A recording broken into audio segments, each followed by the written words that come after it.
Olá pessoal, sejam todos muito bem-vindos à aula de número 11 do curso de Programação Numérica em Octave. Nós vamos então, a partir dessa aula, iniciar a segunda parte do nosso curso, que é então a implementação de métodos numéricos e análise de dados, tá certo? Destinados aí, voltados mais para a física e também para a engenharia. Esta aula, pessoal, quer tratar então da busca das raízes de funções. Então a gente vai desenvolver, aí a gente vai apresentar algumas funções que permitem encontrar as raízes, né, de forma rápida de uma equação ou de uma função. E depois a gente vai ver aí dois algoritmos de dois métodos numéricos muito estudados nas disciplinas de cálculo numérico. Primeiro eu vou falar do método de Newton-Raphson. Inicialmente a gente vai fazer uma revisão rápida, só para relembrar, né, o método de forma bastante rápida e en passant. E depois eu vou apresentar para vocês, implementado no Octave também, o método da bisseção, tá certo? E aí a gente vai fazer uma aplicação, tá certo, na física, em problemas da física.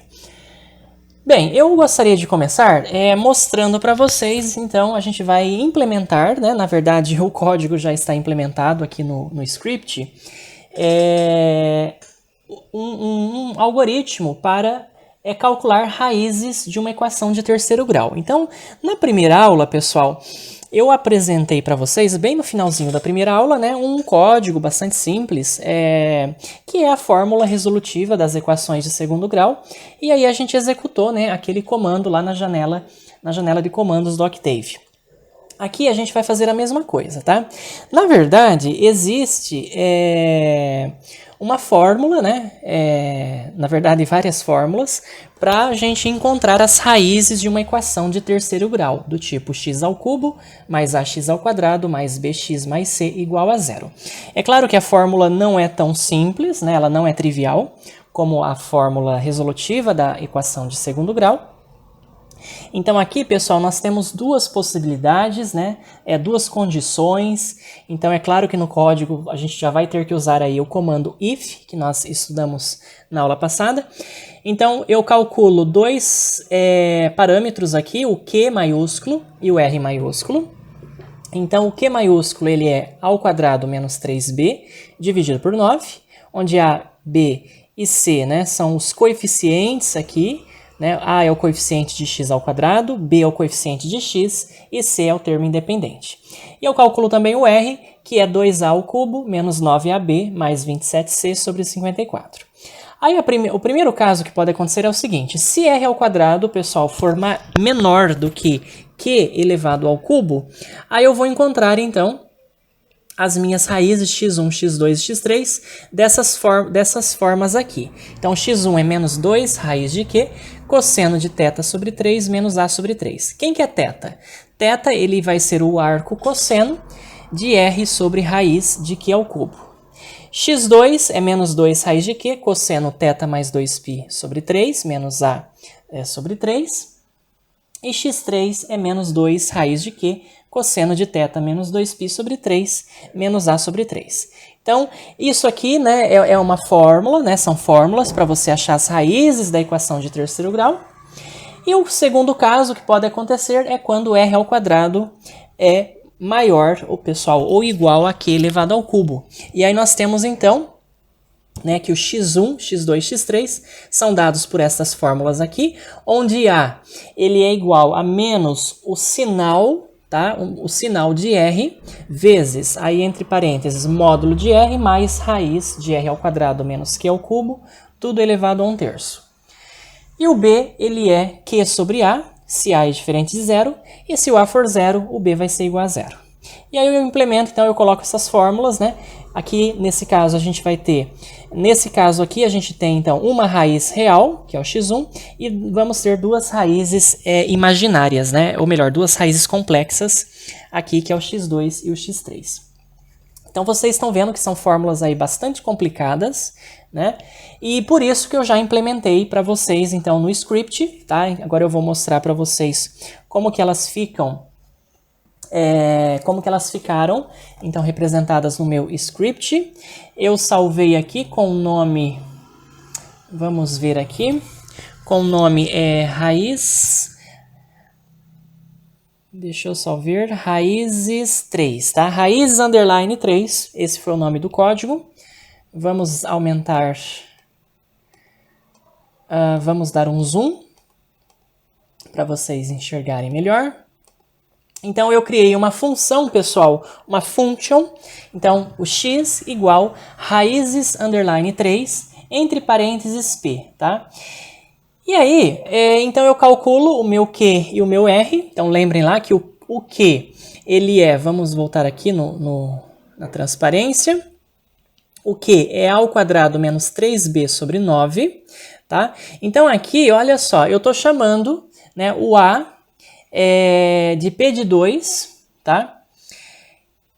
Então é A ao quadrado, então eu fiz P de 2 vezes P de 2 menos 3 vezes B. E o termo B, pessoal, lembrem que o termo B é o termo que multiplica o x, né? Então, eu estou chamando B de P de 3, tá?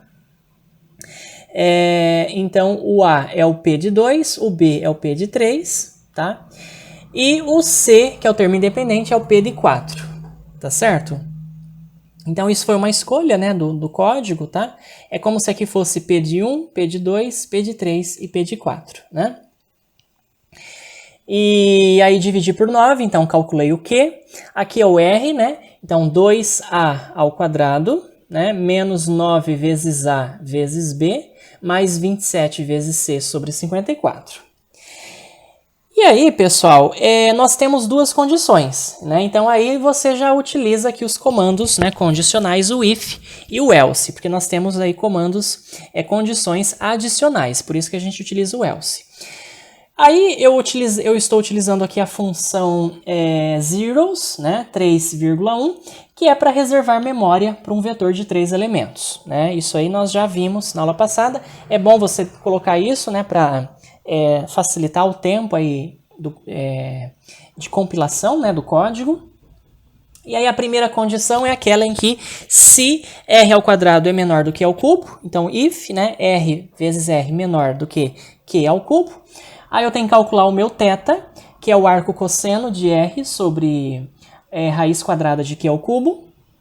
E aí eu coloco, pessoal, aqui as fórmulas de x1, x2, x3, né? Que são exatamente essas fórmulas que vocês estão vendo aqui, né? Menos 2 raiz de q vezes cosseno θ sobre 3 menos b sobre 3. E assim para as outras, tá? E aí eu tenho condições adicionais. Então, se isso acontecer, faça isso. Caso contrário, se não, né? O A, então, ele é menos o sinal, tá? Então, a função sign, né? S-I-G-N, de R, vezes, aí aqui eu tenho, vamos ver a fórmula do A, a raiz cúbica, pessoal, né? Desse termo aqui. Então, raiz cúbica, olha só, é essa função nth root, tá? Entre parênteses, você coloca o argumento, e aí, vírgula 3. Esse 3 indica que é a raiz cúbica, né? Como nós já vimos aí na primeira aula. O módulo de R, que é o ABSR, mais a raiz quadrada de R ao quadrado menos Q ao cubo. E aí, se isso acontecer, e se, né, o A for igual a 0, tá? Então, a gente viu aqui, se o A é igual a 0, o B vai ser 0. Então, se A é igual a 0, recebe valor 0, o B é 0. Se não, o B vai ser Q sobre A.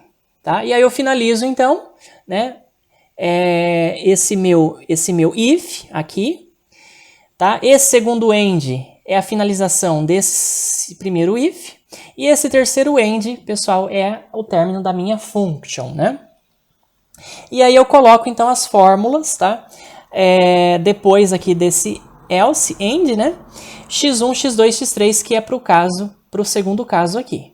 Né, em que A é dado por essa fórmula, e aí eu tenho essas duas condições adicionais, e aí eu tenho então, né, o x1 que é A mais B menos A sobre 3, está aqui, e as outras raízes, tá?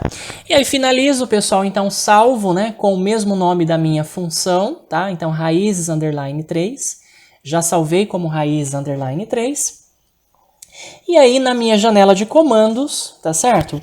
A gente então vai chamar essa função, raízes underline 3, para calcular a raiz de alguma equação de terceiro grau aí que você queira. Vamos supor que eu tenho uma equação que é assim, ó, eu vou colocar em forma de comentário primeiro, então x ao cubo, tá? Menos 7 vezes x menos 6 igual a 0. Então, digamos que eu queira resolver aí essa equação, tá? Para isso, então, olha só, vamos ver aqui o argumento da nossa função. Ela tem como argumento P, né? Esse P aqui, pessoal, são os coeficientes do meu polinômio, né? Então, é o P1, o P2, o P3 e o P4, tá certo? Onde o P1, ele sempre vai ser 1, né? Porque eu estou resolvendo equações de terceiro grau, onde o meu coeficiente aqui do termo cúbico é igual a 1. Tem que tomar esse cuidado, tá certo? Então, esse algoritmo só vale para quando o coeficiente do termo cúbico for igual a 1. Né? Quando não é igual a 1, a gente vai ter que utilizar uma outra função, né? Mais rápida, inclusive, no Octave. E aí nós temos, né, o P1, tá? Que é 1, o P2 que vai ser o coeficiente de A, o P3 que é o coeficiente de B e o P4 que é o coeficiente de C, o termo independente. Então, nesse caso aqui, nós temos o nosso P1 igual a 1, o P2 é 0, o P3 é menos 7 e o P4 é o menos 6, tá? Então, eu vou chamar minha função, né, pelo nome, então, raízes, underline 3. E aí, pessoal, entre parênteses, na forma de vetor, né, cochetes, eu coloco os coeficientes do meu polinômio. Então, é 1, 0, 1, 0, menos 7 e menos 6, tá bom? E aí, dando Enter, ele me mostra aqui as raízes desse meu polinômio de terceiro grau. Essa minha equação algébrica de terceiro grau, que é menos 2, 3 e menos 1, tá ok? Vocês podem, inclusive, conferir aí depois. Vamos só fazer mais um exemplo. Digamos aí que eu tenho uma equação. Vamos colocar aqui na forma de comentários. X ao cubo mais 3 vezes x ao quadrado mais 3 vezes x e mais 2, pessoal. Isso igual a 0, tá? Então, essa minha equação, eu quero achar as raízes dessa equação de terceiro grau. Então, chamo a minha função raízes, né? Underline 3. Raiz, underline 3. Entre parênteses, abro colchetes, coloco os coeficientes do meu polinômio, que é 1. Aqui todos são diferentes de 0, 3. Exceto o 1, 3, 3, né? Na verdade, todos são diferentes de 0. E o termo independente, que é 2. Fecho colchetes, fecho parênteses, dou Enter. E aí vocês reparem que eu tenho aqui, né, uma raiz real apenas, né, que é menos 0,3066. E as outras raízes são raízes complexas, tá? São raízes complexas. Então, isso aqui, pessoal, foi um exemplo. Né? Vocês aí podem, inclusive, copiar esse código depois para treinar aí os comandos, né? E agora, nós vamos ver, então, uma função que o MATLAB, o Octave, possui, tá? Que permite calcular as raízes de um polinômio de grau qualquer, né? Então, isso aqui é para polinômios de grau 3, e se eu tiver aí uma equação algébrica de grau n qualquer, né? Então, pessoal, existe uma função que é a função root, né? Função raízes. Vamos fazer aqui um comentário. Então, é a função roots, tá? Que é a função raízes que permite obter, né, as raízes de um polinômio de grau qualquer, tá? Vamos supor que eu tenha aí uma função, né? Um polinômio, tá certo? P de x, eu vou fazer um comentário. Então, eu tenho um polinômio aqui p de x, né? Um polinômio de quinto grau, que é o seguinte, x à quinta menos 3,5 vezes x à quarta mais 2,75 vezes x ao cubo mais 2,125 vezes x ao quadrado menos 3,875 vezes x e menos mais 1,25. Então eu tenho esse polinômio aí grandão, né, complicado, de quinto grau.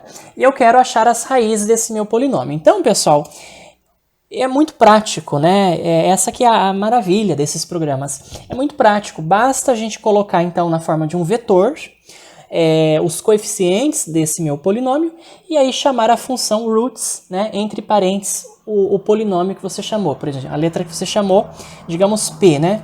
Então eu vou criar aqui o meu vetor P, que vai receber os coeficientes então do meu polinômio, que é 1 menos 3,5, 2,75, 2,125, menos 3,875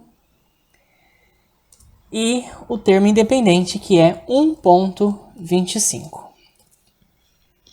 E aí, então, eu fecho o colchetes apenas, né? Vamos dar o ponto e vírgula aqui, para não mostrar na minha janela de comandos. E aí, pessoal, simplesmente eu chamo, então, a minha função raízes do polinômio P. Vamos chamar aí, sei lá, de R, né? Que vai receber essas raízes. Então, é roots, né? Raízes de P. E aí, dando Enter, eu acho as minhas raízes. Tá ok? Notem aqui que então eu tenho uma raiz real, né? Porque aqui é 0i, então não tem a parte imaginária. Tenho outra raiz real, então eu tenho as raízes 2, menos 1. Eu tenho a raiz complexa, 1 mais 0,5 vezes i. A raiz 1 menos 0,5 vezes i. E a raiz também real, 0,5, tá? Então eu tenho 5 raízes, 3 reais e 2 complexas, pessoal. Então essa função aqui, roots, tá? Ela é muito importante porque ela é uma função muito prática, né? Para achar aí raízes de polinômios, tá bom? Olha só, nós podemos comprovar, né, que essas raízes calculadas, elas são complexas, tá? E existe, pessoal, uma função, né, que é a função inversa da função roots, que é a função poly, né? Então, vou fazer um comentário aqui. Essa função poly é a função inversa da função roots. Ela passa, então, o vetor x, né, que contém as raízes, e devolve os coeficientes do polinômio, tá?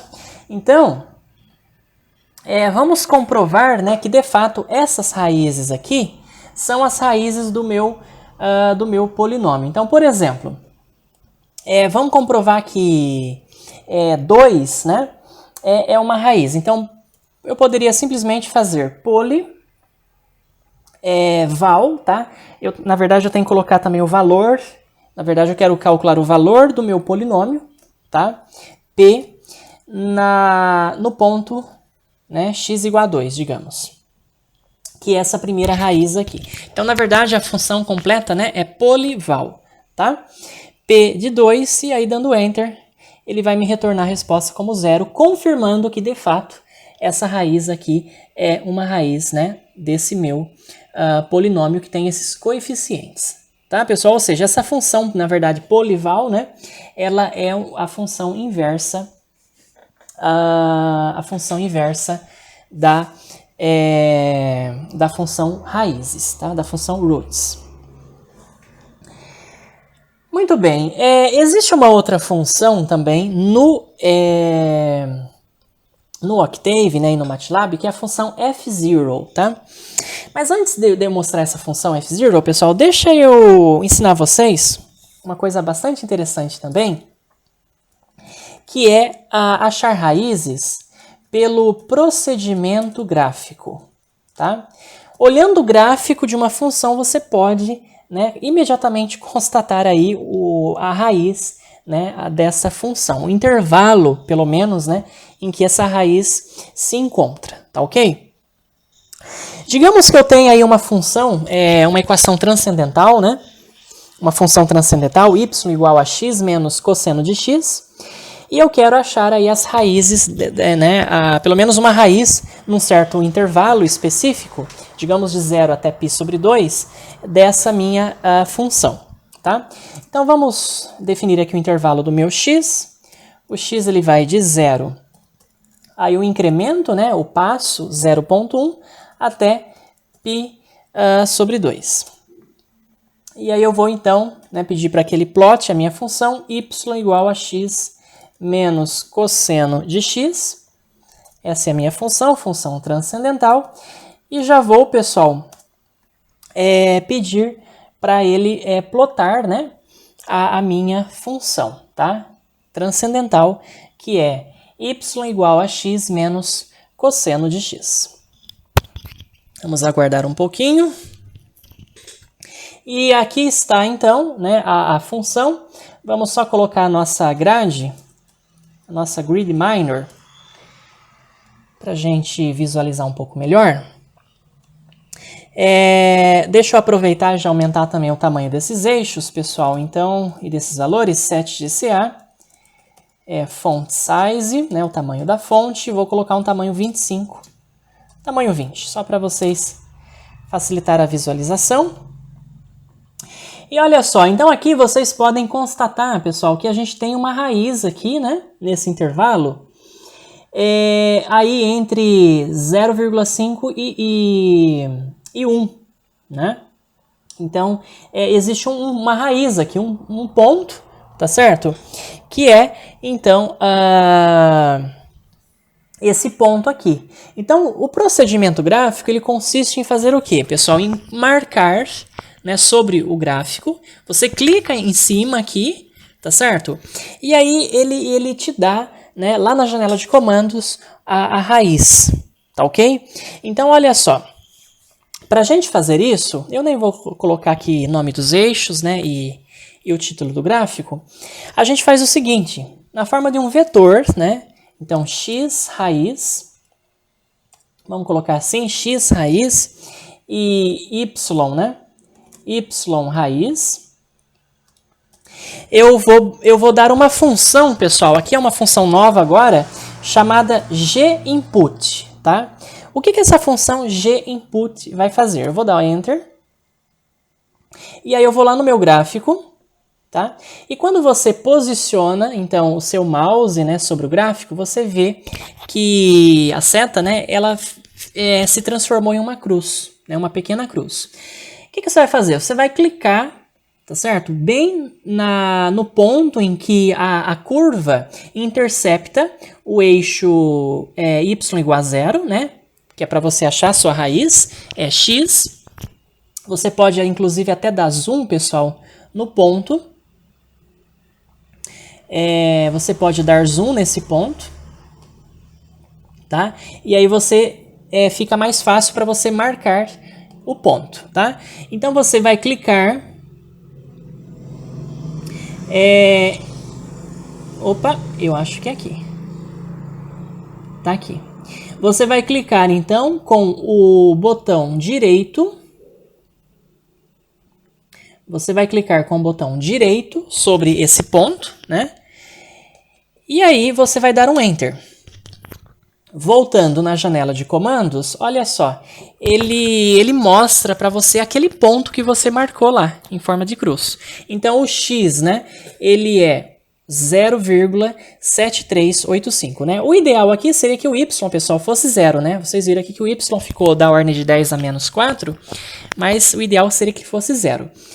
E aí, olha só, então essa aqui é uma raiz aí aproximada, né, para essa minha função. X menos cosseno de x. Então, isso é chamado de método gráfico aqui no Octave, tá bom? E isso só é possível, então, fazendo graças a essa função ginput, tá? Vamos só, pessoal, eu não sei se eu já ensinei vocês isso nas aulas sobre gráficos, mas eu gostaria agora de marcar o meu ponto, né? Eu gostaria de fazer um pontinho aqui, exatamente aonde a curva, né, corta aqui o eixo y igual a zero, tá certo? Então eu gostaria de marcar esse ponto, 0,73, né, aproximadamente. Para a gente marcar um ponto, então eu vou dar o comando hold on, porque se eu fizer todo o procedimento e não der o hold on, ele simplesmente vai sumir, né, vai desaparecer com a figura. Então o comando hold on para segurar, né, o que eu já fiz aí no gráfico. E aí, pessoal, eu vou então, né, criar aqui duas variáveis, digamos px e py. O meu px então é esse pontinho aqui, 0,7385, tá? E o meu py, né, o ideal seria que o py fosse 0, tá? Então eu vou colocar aqui py como 0. E aí eu vou pedir para plotar, né? Eu poderia simplesmente fazer esse plot, tá? Px, py e dar o enter. Mas se eu fizer isso, pessoal, depois eu não vou poder apagar o meu ponto, né? Vai que eu queira apagar aí o meu ponto. Então, para isso, eu posso utilizar aí um manipulador, né? Eu posso criar uma handle para essa minha função, um manipulador, por exemplo, um ponto chamando ponto underline h. Esse h é de handle, né? Que é manipular, lidar. E aí recebe, então, o meu plot do meu ponto px e py, pessoal. Se eu der enter, olha só, vamos ver aqui. Você observa que ele plotou, né, um pontinho, mas ele está muito pequeno. Eu não sei se aí do vídeo vai dar para vocês visualizarem. Então, eu posso aumentar o tamanho desse ponto, né? Então, vamos aumentar o tamanho desse ponto, mudar a cor, né, de preenchimento dele, e digamos que eu queira apagá-lo. Tá? Então, como eu criei esse manipulador, eu consigo apagar aquele ponto simplesmente dando a função delete aí o meu ponto underline h. Então, chamando essa função, né, delete, vamos colocar aqui, delete, ponto underline h. Agora sim. Então é delete, né? Então vocês observaram que o ponto ele sumiu, foi deletado. E aí eu vou então novamente, né, criar aqui o meu manipulador para o meu ponto. Então ponto underline h, plot, aí px, py. Vamos lembrar aí os parâmetros da função plot. Aí entre aspas simples, pessoal, eu coloco então o formato do ponto. Vou colocar em formato de bolinha e na cor preta, tá ok? Fecho aspas simples. E aí eu quero, digamos, que esse ponto apareça, né, preenchido, para ficar mais visível no meu gráfico. E aí então é só chamar o parâmetro marker face color, né, que é a cor de preenchimento do meu ponto. E aí eu vou escolher também uma cor preta, né, representada pela letra K, aqui no Octave. Vamos dar o Enter. E aí, pessoal, vocês vão observar que ele já representou aí o meu ponto, né, bem mais visível, tá? Ficou com preenchimento. E esse aqui é o pontinho, então, que é a raiz, né, aproximada para essa minha equação. Então, tudo que eu fiz aqui é chamado de método gráfico, tá? É um método bastante poderoso para buscar raízes, né, de forma não muito exata, né, mas de forma aproximada, de raízes de equações, tá? Então, bastante interessante esse método. Agora, pessoal, nós vamos então ver uma outra função que o Octave, né, e o MATLAB eles dispõem, que é a função f0, que serve aí para encontrar também raízes de uma equação transcendente, né? E a sintaxe dessa função, vamos colocar aqui na forma de comentários.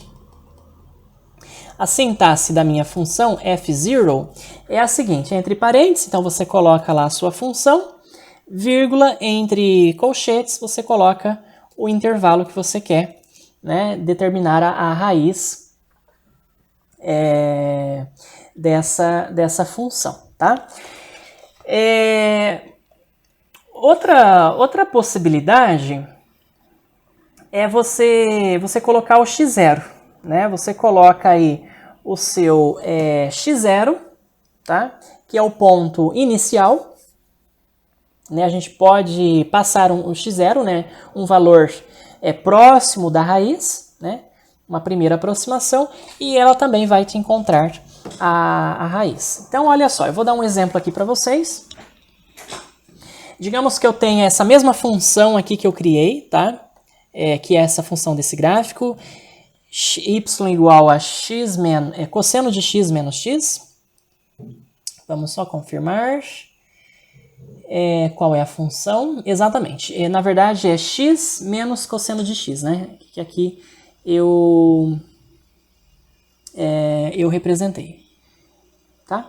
Mas na verdade, pessoal, não vai fazer muita diferença, né? Porque ao achar a raiz, tanto faz, né? Eu posso resolver a equação x menos cosseno de x igual a zero ou cosseno de x menos x igual a zero, né? É a mesma. Então, tanto faz, né? Whatever. Vamos lá. Então, eu vou criar aqui a minha função, vou chamá-la de função, vou criá-la, então, de forma função anônima. E aí ela é, então, cosseno de x menos x, né? Ou x menos cosseno de x. E aí, digamos que eu queira, só para fazer um teste, vamos calcular, então, o valor dessa função, pessoal, no ponto aí 0,4, né? Só para a gente ver. Aí, ela já deu 0,521, tá?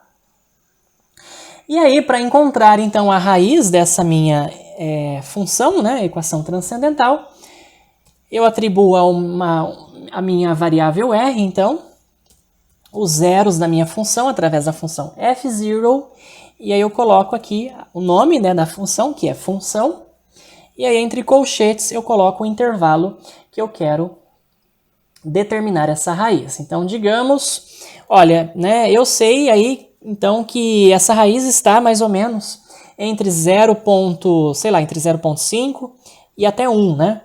Então, vamos colocar aqui, vamos até aumentar o intervalo 0,4 até 1, nesse intervalo aí, pessoal. Dando Enter, ele obtém, né, a raiz da função, 0,7391, que a propósito, né, está próximo do método gráfico, 0,3785, né? Então, até a segunda casa após a vírgula, os valores aqui, eles concordam, tá ok? Outra forma, né, de utilizar a função f0, ela é fazer o seguinte, né, definir a função lá no script, tá? E aí, né, chamar, então, a função, pessoal. Então, vamos fazer aqui um teste. Então, no meu script, eu vou, então, criar aqui a minha function. É outro modo de fazer, tá? Y igual... Vamos colocar assim, func de x, tá? E aí, a minha função y é, então, cosseno de x menos x, tá? E aí, finalizo a função dando end. E agora eu vou salvar esse meu script com o mesmo nome da função, então, func, né? Salvar. E agora, lá na janela de comandos, eu, então, chamo a função f0, tá? Passo como é uma função anônima, pessoal, a gente precisa, né, colocar o símbolo de arroba, func, e aí, 0... Digamos que o meu x0, né? Agora a sintaxe aqui é um pouco diferente. Eu coloco aqui o meu x0, que é o meu chute inicial, né? O meu ponto a partir do qual ele vai buscar essa raiz, digamos 0,6, tá certo? E aí ele me dá aqui o mesmo valor, né? Anterior, que é 0,7391, tá ok? Então, é outro modo, pessoal, de vocês acharem aí raízes, né, de equações algébricas e de equações transcendentais, tá bom? No no Octave. Muito bem, o que eu gostaria de fazer agora, então, a gente vai agora para os métodos numéricos, né, que estudamos no cálculo numérico. Existem vários, existe o método da abscissão, o método do ponto fixo, o método da secante, o método de Newton-Raphson, embora aqui eu vou tratar apenas, né, de implementar no Octave para vocês o método de Newton-Raphson, que é um método muito bom, ele converge rapidamente para a solução, que tem uma convergência quadrática, e o método da abscissão, também um método bastante simples e interessante, mas que tem uma convergência linear, né? Ele precisa fazer mais iterações para buscar a raiz com a precisão que você quer. Antes disso, pessoal, eu gostaria de relembrar rapidamente, aí, refrescar a memória de vocês, né, o método de Newton-Raphson. Na verdade, o método de Newton-Raphson é bastante simples, tá? Então, olha só, eu tenho aqui o gráfico de uma função, tá certo? Uma função qualquer aí arbitrária. Então, eu quero buscar, digamos que eu queira buscar a raiz, né, dessa função no intervalo aí, sei lá, no intervalo de A até x1, tá certo? Então, olha só, a função, pessoal, ela está cortando aqui, né, o eixo y igual a 0, o eixo x, nesse ponto aqui. Então, o que você faz?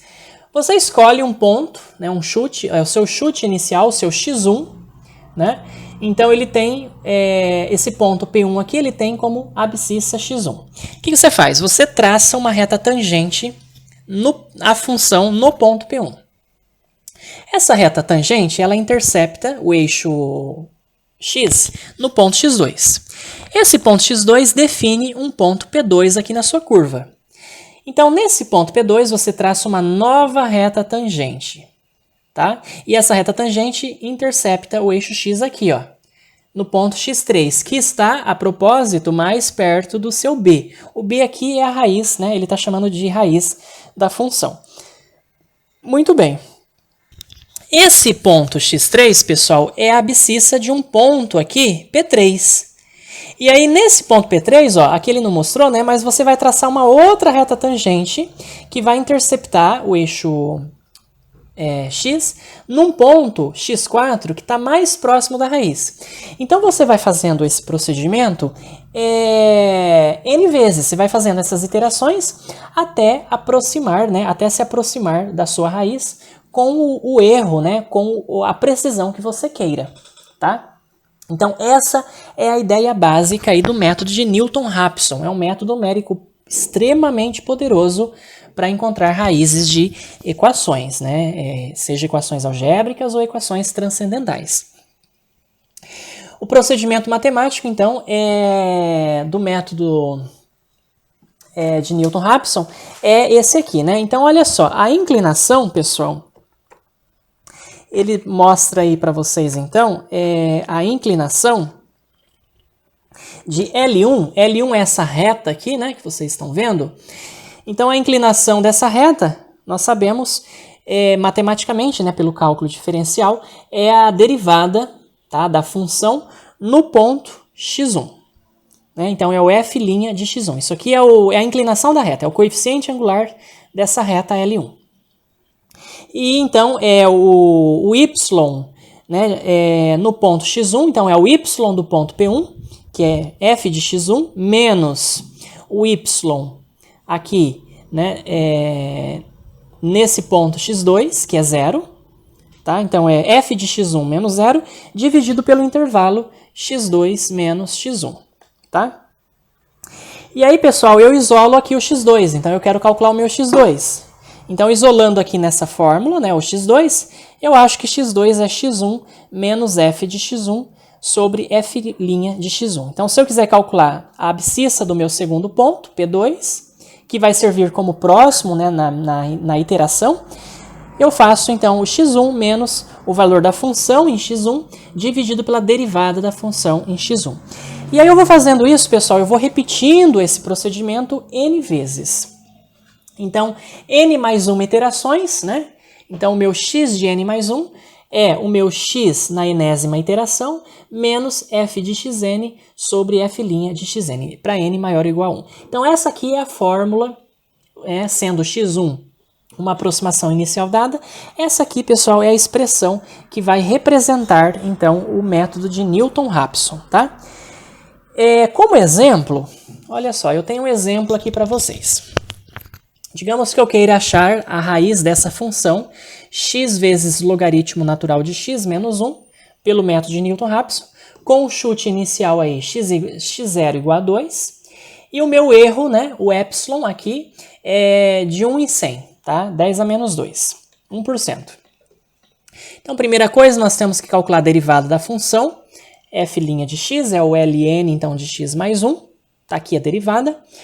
E aí, então, o que você vai fazer? Você precisa calcular o valor da função no ponto, então, x0, e a derivada da função no ponto x0, estão aqui os valores delas, tá?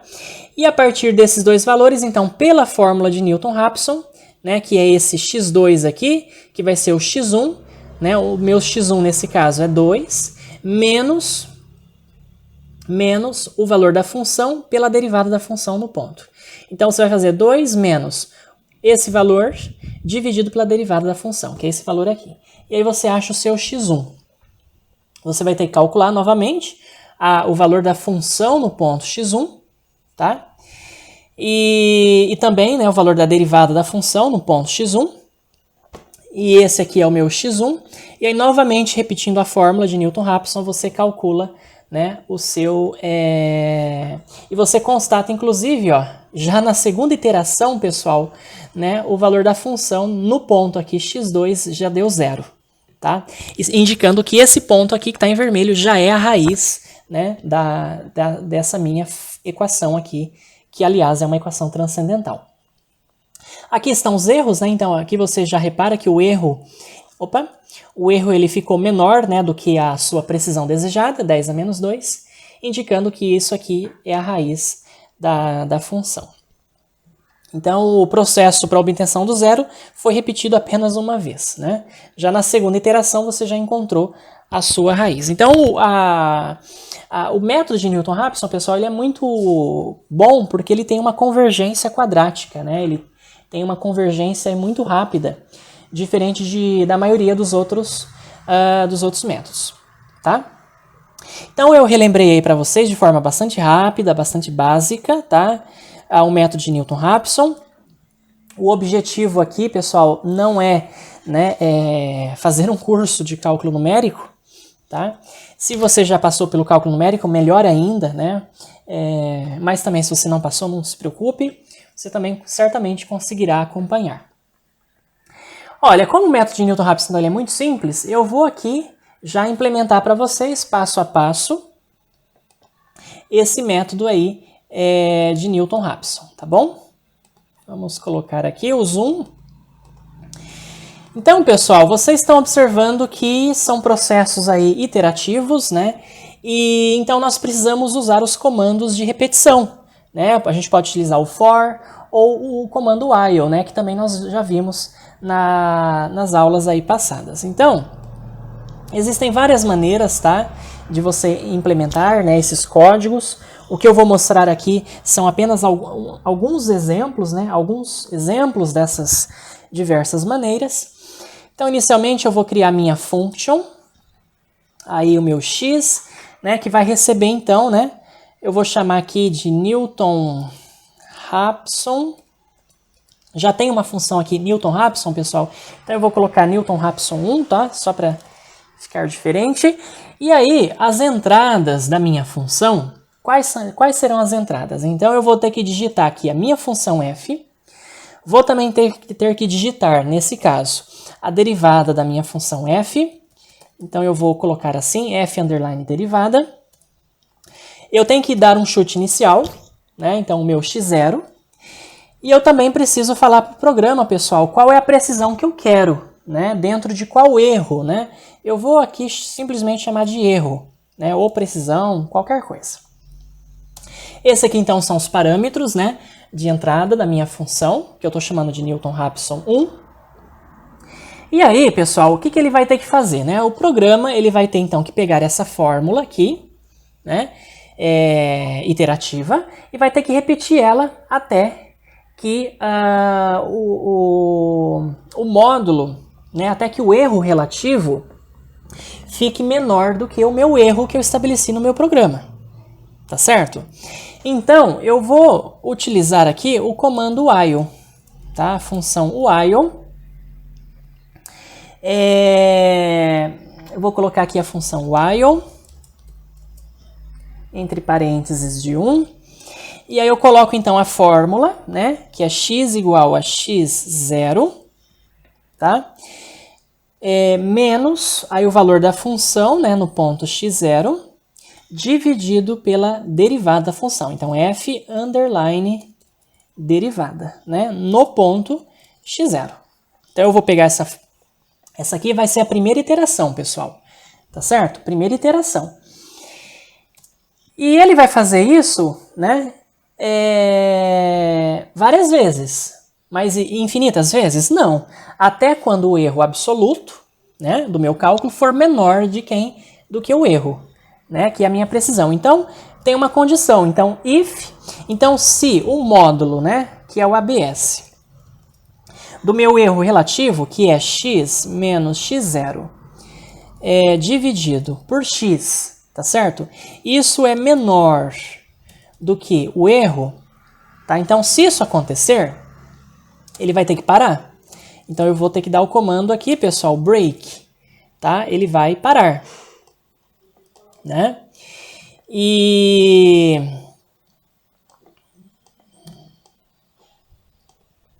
aí, então, eu finalizo, né, a minha função aqui end, tá? E aí, né, depois desse comando de finalização do meu end if, aí eu vou dizer, né, então, que o meu x0 o meu x, na verdade, vai receber o meu x0, né? Essa aqui seria a raiz nesse caso. Só se isso aqui. Se não for, ele vai continuar, tá bom? Então aqui eu vou dar um ponto e vírgula e aí eu vou finalizar. Então agora o comando while, né, dando mais um end e mais um end para finalizar a nossa function, né? Então eu vou salvar agora esse meu script com o mesmo nome da função. Então Newton-Raphson 1. Cuidar, né, para a gente deixar no mesmo nome. Newton-Raphson 1. E agora, né, lá na minha janela de comandos, então eu vou fazer um teste, né? Digamos que eu queira pegar novamente a função aí, a nossa função de exemplo, né, que é cosseno de x menos x, né, ou x menos cosseno de x, e queira achar a raiz dessa função. Então eu preciso, pessoal, eu preciso definir, né, então a minha função f, né? Então quem é a minha f? Então eu vou criar uma função anônima f de x, que vai ser aí x menos cosseno de x, tá? E também preciso, né, de quem? Da minha f underline derivada, que é a segunda entrada aqui, né? Então, vamos lá, vamos colocar aqui na janela de comandos, né, também f underline derivada, que vai ser também, né, uma função anônima de x, e aí a gente precisa derivar essa função, derivada de x menos cosseno de x, 1, né, mais seno de x, então é 1 mais seno de x, e agora eu vou chamar a minha função, né, Newton-Raphson, tá? Newton-Raphson 1. E aí, entre parênteses, pessoal, o que eu vou fazer? Eu vou colocar, então, f underline derivada. E aí eu coloco aqui o meu x0, o próximo parâmetro. Lembrem que é o x0. E depois o erro, tá certo? Então, o meu x0 eu vou colocar aí 0,5 e o meu erro, digamos que eu queira em 10 a menos 3, então 0,0001, tá? Não, 10 a menos 4, né? 0,0001, tá? E aí vamos dar Enter, e aí, pessoal, ele nos dá aqui a resposta, né? Novamente 0,7391, que é a raiz, né, da minha função de interesse, tá ok? Então, um método bastante interessante, né, um método bastante poderoso. Só que, do jeito que nós fizemos esse algoritmo, ele tem um inconveniente, né? Nós precisamos digitar, né, a expressão lá na janela de comandos de quem? Da derivada. Eu gostaria de fazer um algoritmo, tá, que não precisasse, né, digitar a derivada lá na janela de comandos, que já calculasse diretamente a derivada. Isso é muito simples, pessoal. Olha só, eu vou aqui abrir aqui o meu comando, né, minha lousa. Então, notem o seguinte. Então, a fórmula, né, do método iterativo de Newton-Raphson é essa aqui. Então, o xn mais 1, a gente viu, né? Ele é o x de n, menos, então, o valor da função, né, em x de n, e o valor da derivada, dividido, né, pelo valor da derivada f' de xn, tá? Muito bem. Para a gente, então, não ter que ficar digitando toda vez a expressão da derivada lá na janela de comandos, nós podemos, pessoal, usar aqui a definição da derivada de uma função, né? Você sabe, deixa eu fazer aqui embaixo, você sabe que a derivada, né, de uma função num ponto, então, f' de x, né, a função derivada nada mais é do que o limite,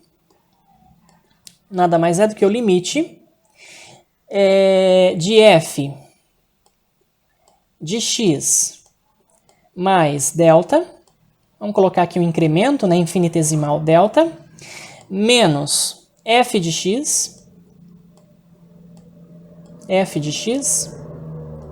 dividido por delta, quando delta tende a zero, tá?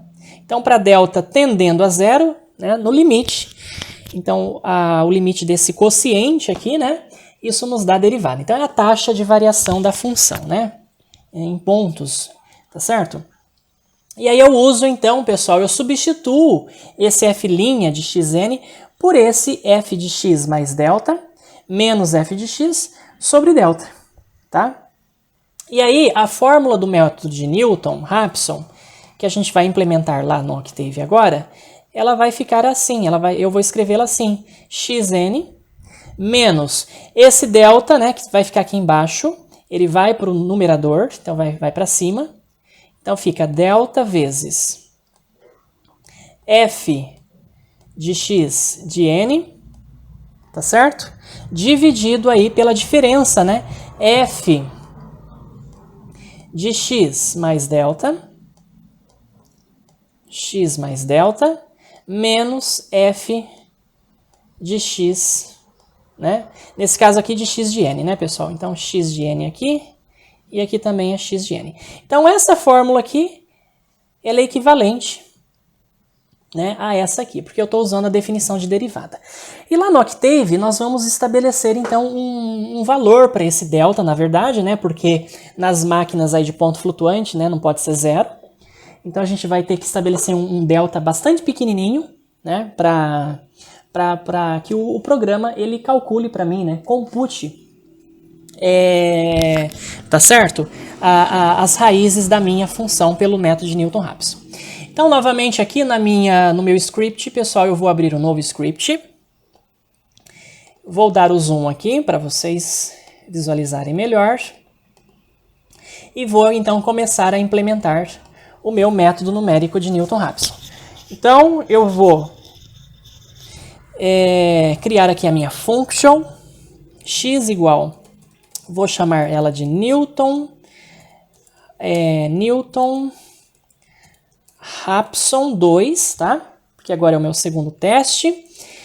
E aí, entre parênteses novamente, né? Eu vou chamar aqui a minha função f. Aí eu não preciso agora, pessoal, da função derivada, porque agora ele vai calcular para mim a derivada. Então agora eu vou ter apenas o x0 e o meu erro, né? Que eu vou colocar aqui em letras maiúsculas, tá bom? Bem, como eu vou ter um delta, né? Eu preciso estabelecer aqui o valor desse delta, tá? Que é um valor aí muito pequeno, né? Depende, pessoal, de cada problema, né, que você for resolver. Nesse caso aqui, então num caso mais simples, eu vou fixar o meu delta como 10 a menos 6, tá? Então, é 1, né, vezes 10 a menos 6, tá? Menos 6, assim. 1.0 e menos 6. Isso aqui é 10 a menos 6, tá?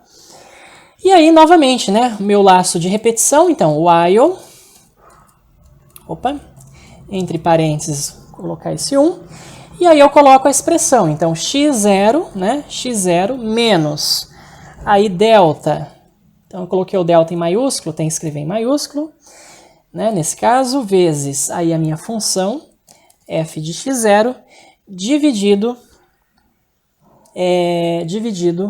entre parênteses, aí f, entre parênteses, x0 mais delta, fecho parênteses, menos f de x0.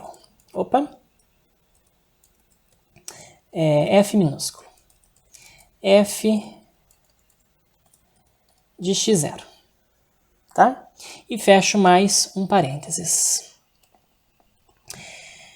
Bem, pessoal, e aí dou ponto e vírgula, né, para finalizar essa linha de comando, e aí eu tenho minha condição, né, então ele vai fazer isso aqui, ele vai repetir essa operação até, né, enquanto o erro absoluto é maior do que o erro pedido.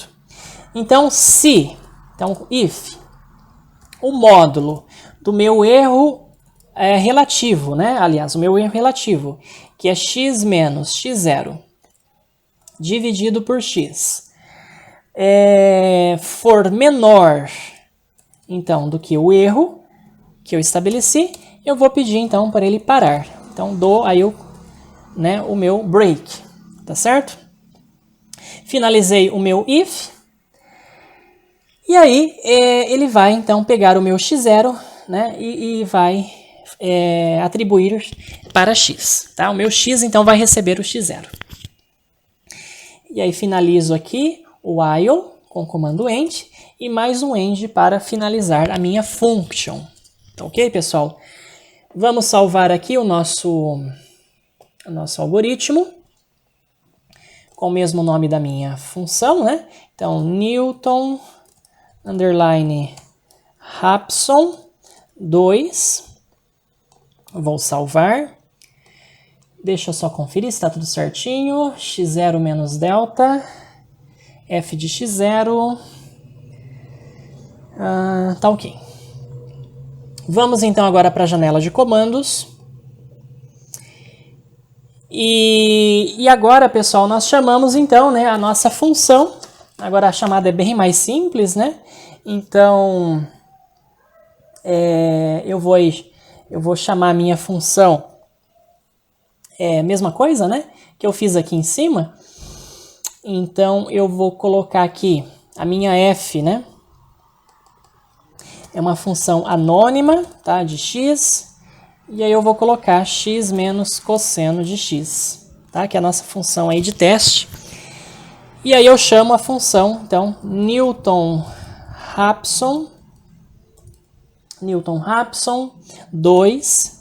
E aí os parâmetros são 3 agora, né? Apenas a minha função f. Não preciso da derivada, porque agora a derivada já vai ser calculada pelo algoritmo. O meu x0 eu vou colocar meio e o meu erro aí é relativo, né? 10 a menos 4. Então, 0.0001. Fecho parênteses, dou enter.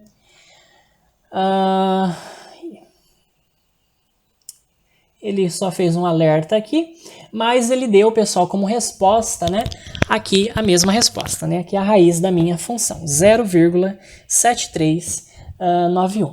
Tá ok? Então, mais um exemplo aí de como utilizar o importante método numérico de Newton-Raphson, tá bom? Muito bem. O que nós vamos fazer agora então, eu vou apresentar mais um método numérico para vocês. Dessa vez o método da bisseção, tá? O método da bisseção. Então, vamos só relembrar aqui o método da bisseção. Que também é um método bastante interessante, né? Porém, ele tem uma convergência um pouco mais lenta para a raiz do que o método de Newton-Raphson. E o método, então, consiste, pessoal, em dividir, né, ou particionar o intervalo que contém o zero ao meio. E por aplicação do teorema de Bolzano, né, o teorema de Bolzano diz que quando você tem uma função de variável real e contínua no intervalo de a até b, né, e o sinal da função, né, no extremo de a é diferente do sinal da função em b, né, então isso significa que a função ela cruza o eixo x, e aí existe pelo menos um c, né, um m no caso aqui, uma raiz dentro do intervalo AB, em que a função no valor no ponto C, né, ou no ponto M, igual a zero, né? Então aqui a gente sabe o sinal da função no ponto A é negativo, nesse exemplo o sinal da função em B é positivo, então isso significa que como a função ela é contínua, né, ela corta pelo menos aqui uma vez, né, o eixo x, então existe uma raiz, tá certo, pessoal, para essa função. É isso que estabelece o teorema de Bolzano. Então, o que você faz? Você vai pegar, né, o intervalo A até B, tá? O seu intervalo aqui A até B, e vai particionando ele ao meio, vai dividindo pela metade, tá? Então, eu pego A mais B dividido por 2, tenho M1, tá? E aí, olha só, né? Em M1, a função é positiva. Em M2, a função é negativa. Então, quando tem sinais diferentes, você pega o intervalo agora AM1. Eu não posso pegar o intervalo M1B, porque nesse intervalo a função ela é positiva. Então não tem raiz, né, nesse intervalo. E aí pego novamente, pessoal, o intervalo AM1 divido pela metade. Aí eu acho aqui o M2. Mas notem que em M2 a função tem sinal negativo, que tem o mesmo sinal que em A. Então, dessa vez, eu vou pegar agora o M2 e o B, o intervalo M2B, tá? E, novamente, pego M2 mais B, divido por 2. Eu acho quem? Acho M3. Tá certo? E aí, notem que M3 tem o mesmo sinal, né, na função que B. Então, eu pego M3 e A, porque tem sinais contrários. Aí eu faço A mais M3 divido por 2. E aí acho um ponto, né, aqui no meio, digamos. E aí você vai repetindo, pessoal, esse procedimento até que se obtenha uma precisão pré-definida, pré-fixada. Então, em cada interação, olha só, o zero da função ele é aproximado pelo ponto médio de cada subintervalo que o contém. Tá certo? Então, essa é a ideia básica aí do método da bisseção. Deixa eu mostrar aqui, né? Existe também o critério da convergência. Então, cada vez que a gente divide o intervalo, né, reduzimos o intervalo de busca por um fator de 2. Né? Então, a amplitude de cada subintervalo gerado é a metade da amplitude do intervalo anterior. Então, considerando A menos B, então a gente tem o tamanho, né, do intervalo B1 menos A1, é a metade de B menos A.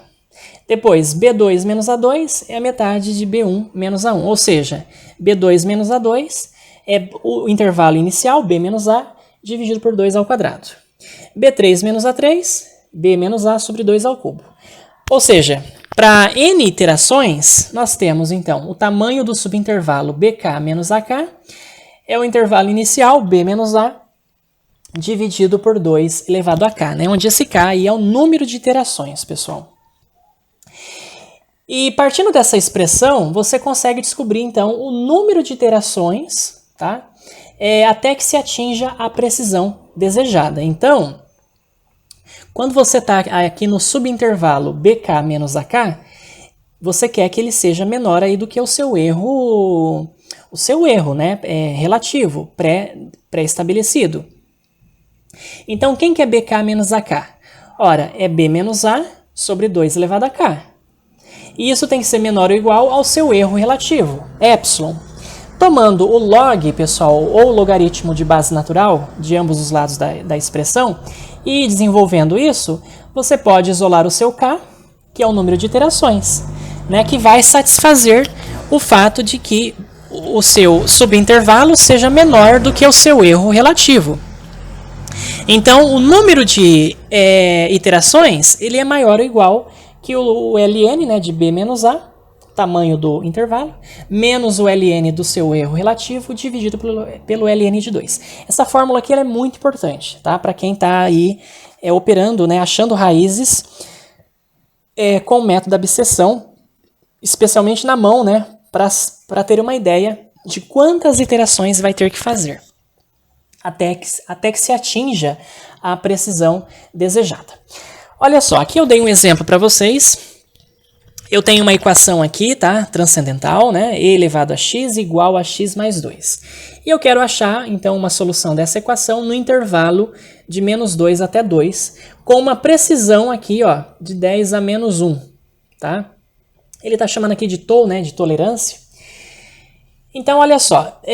Então, o meu intervalo é menos 2 até 0, tá? Então, o que você faz, pessoal? Você calcula o seu primeiro ponto, né? Ponto médio. Então, você pega lá esses valores, x1 a mais b, né, digamos, divide por 2. Então, vai dar menos 1. E aí, calcula, né, o valor da função no ponto A, tá, que é negativo, no ponto B é 0, no ponto xn também é negativo. Então, olha só. Que você faz? Você pega, então, a função não mudou de sinal, né? Porque ou melhor, a função muda de sinal, porque o produto de f de A pelo f de xn é negativo, tá?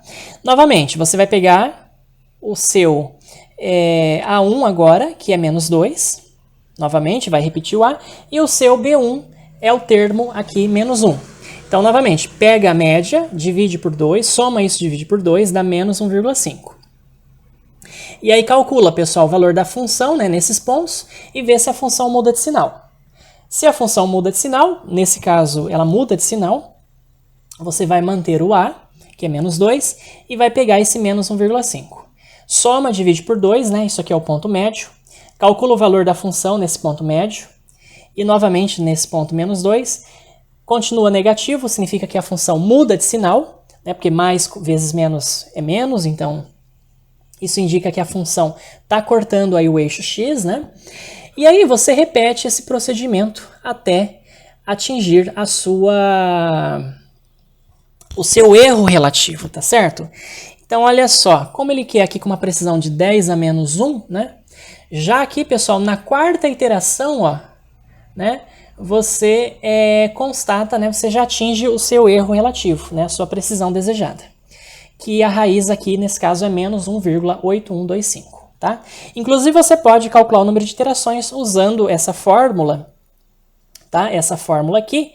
Né, você tem o B, você tem o A, você tem o seu epsilon, né, que é o erro relativo, que é 10 a menos 1. Você vai constatar que o seu K, o número mínimo, né, de iterações, é igual a 4. Tá ok? Muito bem, então eu relembrei aí rapidamente para vocês o método da abscissão. E agora, pessoal, a gente vai ver então um código aqui no Octave, né? Na verdade, nós vamos implementá-lo também aqui no Octave. O método da abscissão para vocês verem, tá? Então eu vou criar aqui um novo script. Já vou aqui aumentar o zoom para vocês. E vamos ver aqui como escrever o código, né, do método da abscissão. Um exemplo apenas, porque existem vários. Se vocês buscarem aí na internet, vocês vão ver vários códigos. Muito bem, então inicialmente vamos chamar aqui, vamos criar a nossa function, tá? Eu vou chamar aqui o meu parâmetro, digamos, m, né? E eu vou chamá-lo então de bisseção, tá? Bisseção, assim. Eu vou colocar 2 S aqui e um C, tá? Bisseção. E aí os meus parâmetros de entrada, pessoal, quais serão eles? Então tem que ter a minha função f, tem que ter os limites do meu intervalo a e b, que eu vou chamar, e eu tenho que dar aqui, pessoal, o número de iterações, né? Então eu vou chamar esse número de iterações de n, né? Até quantas iterações eu quero que ele faça, tá ok? Olha só, eu também vou ter que estabelecer aí um erro, tá bom? Então eu vou aqui estabelecer a minha precisão, né, que novamente eu vou chamar ela de erro, e eu vou fixá-la, tá? Depois você pode inclusive alterar, né, essas precisões no código, 0,001, tá? E eu também vou fixar aqui, pessoal, um parâmetro que vai aparecer aí no meio do código, 0, né? 0 que não vai ser bem 0, que vai ser 10 a menos 10, tá bom? Então, 1e menos 10. Bem, vamos então continuar esse meu código. Agora, como é um processo iterativo, eu vou escrever o meu laço for, tá? Então, para, né, o meu i indo de 1 até esse n, que eu vou definir aqui depois, tá? De 1 até n, o que eu quero que o programa faça? Eu quero que ele tome o ponto médio do meu intervalo AB. Então, eu quero que ele faça m, tá? M, que eu estou chamando aqui, né, da minha função bisseção, cuidado, seja igual a mais b dividido por 2. Tá? Eu quero que ele faça isso, e aí eu quero que ele atribua, né, a minha função f esse ponto m. Então eu quero fazer o y de m, digamos, que receba o valor da função, né, no ponto, no ponto m, pessoal. Tá certo? Então, f de m. Tá? Agora, né?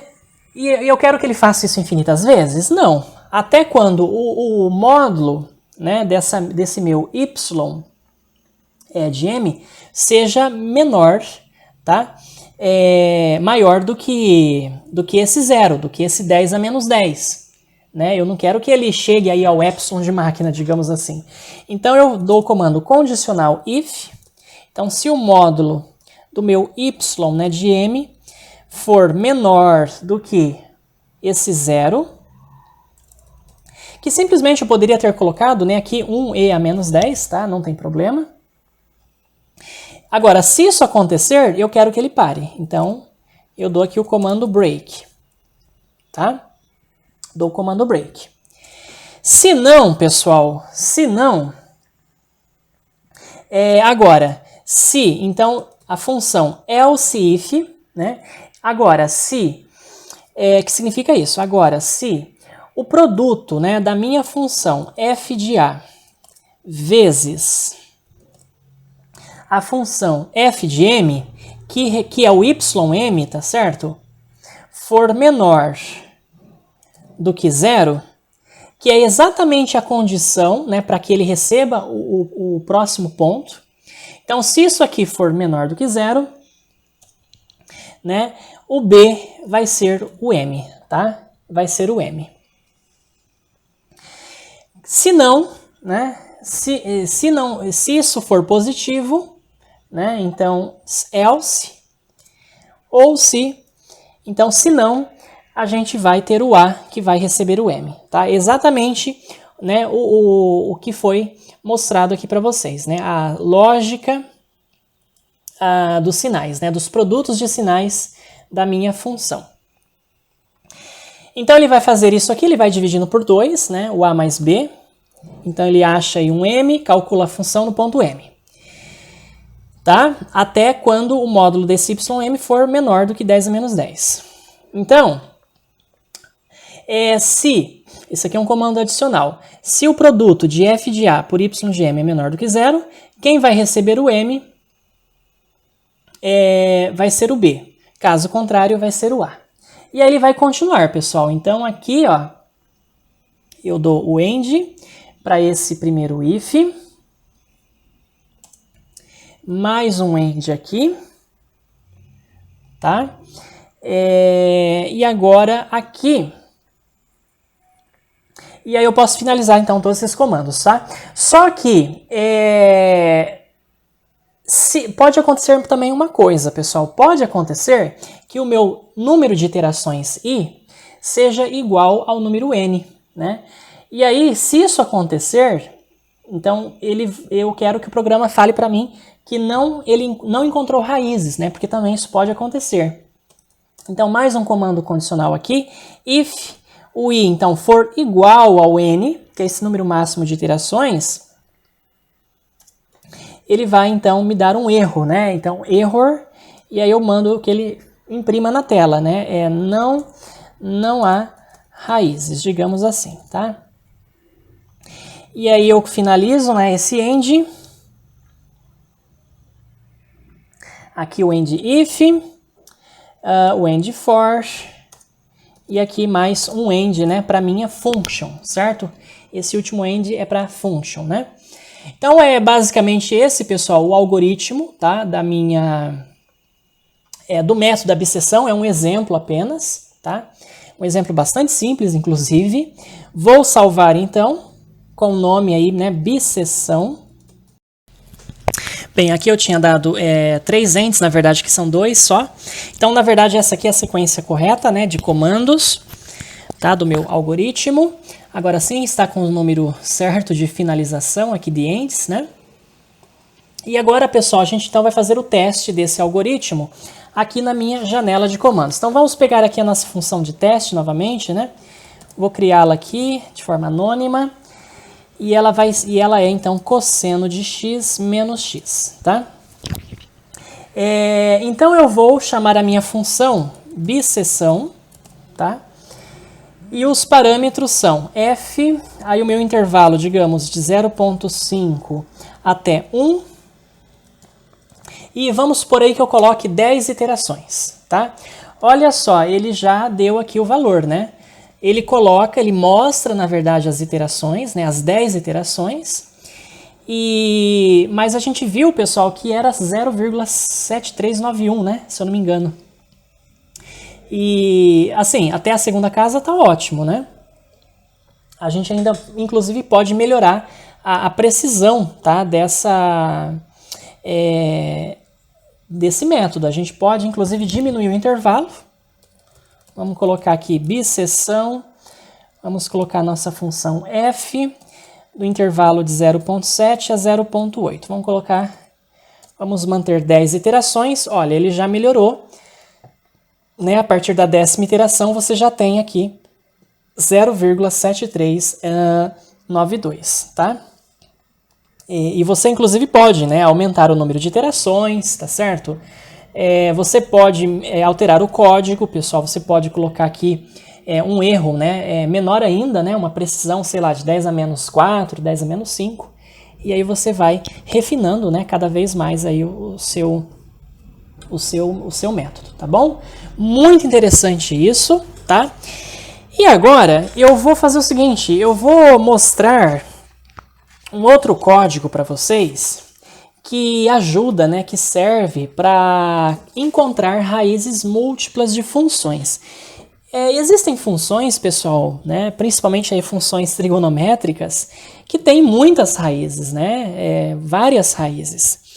E esses códigos, tá, eles não vão ajudar muito. Se você implementá-los para essas funções, você vai ver que ele vai achar lá uma raiz só ou duas, né, ou até vai dar erro. Então eu vou mostrar para vocês agora um código aqui que ajuda a encontrar raízes múltiplas de funções. Por exemplo, na física, vamos abrir aqui o nosso PowerPoint. Quando a gente estuda então óptica, né, nós encontramos lá na teoria da difração de Fraunhofer, em aberturas circulares, se a gente quiser calcular aí, né, nós temos então uma fórmula, tá, que relaciona a intensidade da radiação difratada, aí numa direção θ. E 0 aqui é a intensidade da radiação incidente, tá? E esse x é o parâmetro que depende do raio da fenda, né, circular, o comprimento de onda lambda e o seno do ângulo θ, que é a direção em que a radiação é espalhada, né, difratada. Esse j de 1, pessoal, é a chamada função de Bessel, né? São funções aí que aparecem em simetrias circulares e cilíndricas. Então, um interesse lá na física é a gente pegar essa expressão e descobrir quais são as posições dos mínimos de intensidade, né? Então a gente tem o máximo central e depois a gente tem mínimos de intensidade. Ora, os mínimos de intensidade é quando I igual a 0, ou seja, quando J1 igual a 0. A função de Bessel, ela é uma função aqui que parece inclusive com aquele seno, né, amortecido lá que a gente tem, que a gente já viu. E a função Bessel de primeira espécie, J1 de x, ela tem raízes múltiplas, ó, tá? E a gente deve, né, a gente vai, nesse momento, implementar, né, um código no Octave para encontrar, né, certos números de zeros da minha função de Bessel J1, tá certo? Que é exatamente os mínimos de intensidade na difração de Fraunhofer nas aberturas circulares, tá ok? Olha só, pessoal, como a gente já está aí com o tempo extrapolando um pouquinho, eu já montei para vocês aqui o código. Eu salvei esse código. Vamos ver aqui com que nome. Raiz 1. Eu salvei aqui com o nome Raiz 1, tá bom? Eu vou aqui aumentar o zoom para vocês, e aí vocês podem pausar, inclusive, copiar esse código e implementá-lo aí. Então eu criei aqui uma função, pessoal, raiz 1, tá? Para a qual a gente vai passar, então, uma função f, tá? Cujas raízes nós queremos calcular num dado intervalo aí, AB, né? E a gente também vai passar um vetor, né? Um vetor x, né? Esse x aqui é um vetor que contém os extremos do intervalo, né? E várias abscissas, aí xi, que estão dentro desse intervalo AB, pertencentes, então, nesse intervalo, tá? Olha, aqui eu coloquei uma função, pessoal, find, tá? A gente já viu essa função, né? Ela identifica os intervalos nos quais a função f muda de sinal, tá certo? Então, ela já faz isso para você. E essa função, então, raiz 1, ela retorna o vetor r, tá? Das raízes da minha função f no intervalo aí AB, tá? É basicamente isso que ela faz, né? Esses zeros aqui, nós já vimos, né? Isso aqui serve para alocar memória, né? Isso aí é bastante importante a gente colocar, né? 1 até o comprimento aqui do meu vetor índices, né? Bem, pessoal, eu não vou entrar em muitos detalhes nesse código, tá? Então, ele já está salvo com o nome raiz 1. E aí, na minha janela de comandos, olha, eu vou chamar, então, essa minha função, tá? Eu vou dar um CLC aqui para limpar a tela. Inicialmente, eu vou definir a minha função de Bessel, então, J1. J1, tá? Opa, J1. Eu vou criá-la, então, de forma anônima, então, uma função anônima de x. Para nossa sorte, pessoal, a função de Bessel, né, ela já é uma função pronta aqui no Octave, no MATLAB. Ela está com o nome BesselJ, tá? No final desse curso, a gente vai ter uma aula só sobre essas funções aí especiais, né, da física matemática. Então, BesselJ ordem 1 do parâmetro x, tá? É assim que a gente chama ela. E aí, então, eu vou estabelecer o meu intervalo de x, né? Porque lembra aqui que no meu código eu preciso definir o meu vetor x, tá? Que é o intervalo, né? E o número de pontos. Eu vou criar esse vetor usando aí a função linspace, né, espaço linear, de 0,1 até 30, tá? E eu quero aí com 50 pontos, digamos. E aí então eu chamo a minha função raiz, né, raiz 1, e aí eu coloco então a minha função J1, que está recebendo a função Bessel, né, J1, e o meu parâmetro x, né, x minúsculo, eu quero que ele exiba aí num vetor coluna, tá bom?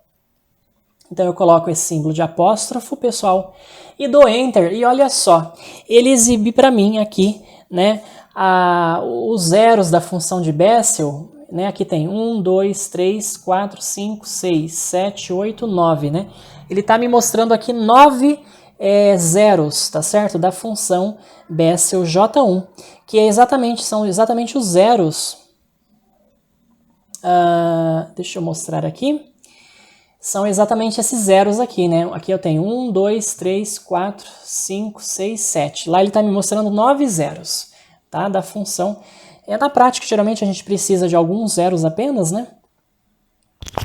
E então, pessoal, esse código, ele exatamente faz isso, né? Ele serve para calcular aí raízes de equações, raízes múltiplas de funções, tá ok? Então, bastante interessante. E agora eu gostaria de terminar essa aula mostrando para vocês, no Octave, uma função que calcula os mínimos, pessoal, e os máximos locais, né, de uma função, tá? Num certo intervalo aí, AB, tá? Na verdade, o Octave ele dispõe de uma função para calcular o mínimo, que é a função fmin. Fmin BND, tá? BND, essa é a função. Bem, para a gente calcular o máximo, pessoal, ora, o máximo local, o que é o máximo local? É o mínimo, né, no mesmo intervalo, só que daí a gente troca o sinal da função. Ao invés de ser f de x, a gente coloca menos f de x. E aí, ao invés da gente ter o mínimo, a gente tem o máximo, né? Então, olha só, por exemplo, digamos que eu tenha aí a função cosseno, né? A função cosseno, e eu quero calcular o mínimo, né, da função cosseno no intervalo de 0 até 2π, tá? Então, como que eu faço isso? Bem, eu poderia fazer simplesmente assim, ó. Eu poderia já chamar a função, então, fmin BND, tá? E aí eu coloco, né, uma handle aqui, uma função anônima, então cosseno, tá? Simplesmente posso fazer assim, cos, e aí do intervalo de 0 até 2π, tá certo? Dou um Enter, e ele me retorna o número, pessoal, π, né? O mínimo da função cosseno de 0 até 2π é em π, né? Que é o cosseno de π é menos 1, né? Que é o mínimo, então em 3,1416 aqui. Bem, vamos ver mais um exemplo. Vamos agora calcular o máximo da função seno de x, tá? Digamos que eu queira calcular o máximo da função seno de x. Então eu crio aqui a minha função anônima, né, do parâmetro x. Como eu quero o máximo, pessoal, da função seno de x, é a mesma coisa que calcular o mínimo, né, da função menos seno de x. E aí eu chamo então a minha função fmin BND, da minha função f, aí o intervalo, né, de 0 até 2π, e aí dou Enter, e olha só, né, o máximo da função seno a gente sabe que é em 90 graus, π sobre 2, ou seja, 1,57, tá? Então, calcular o máximo do seno é a mesma coisa que calcular o mínimo da função, trocando o sinal, né, menos seno. Só para a gente encerrar essa aula, vamos fazer mais um último exemplo aqui. Digamos que eu queira descobrir o mínimo da função 1 menos x e na menos x, tá? Eu também quero representá-la no gráfico. Então, vamos criar aqui a minha função anônima do parâmetro x, 1 menos x exponencial de menos x, tá bom? Eu vou pedir para que o programa plote para mim, através da função fplot, a função f no intervalo de 0 até 5, pessoal. E aqui está a nossa função, né? Notem que essa função ela tem um mínimo, tá? Parece que em x igual a 1. Vamos só confirmar se o mínimo realmente é x igual a 1. Então eu dou o fmin bnd da função f no intervalo de 0 até 5. Tá certo? Vamos dar o Enter e olha só, ele me retorna aqui o valor x igual a 1, né? Mostrando que de fato o mínimo, né, da minha função, 1 menos x vezes a exponencial de menos x é em x igual a 1. Tá certo, pessoal? Então essa aula, né, foi uma aula bastante rica também em conceitos. Espero que vocês gostaram. Treinem, né, pratiquem esses comandos. Vejam outros códigos na internet, né, sobre o método da abscissão, método de Newton-Raphson. E na próxima aula a gente vai então continuar essas implementações desses métodos numéricos, que são muito importantes, né, na física, na engenharia e nas áreas afins. Então, muito obrigado e até a próxima aula.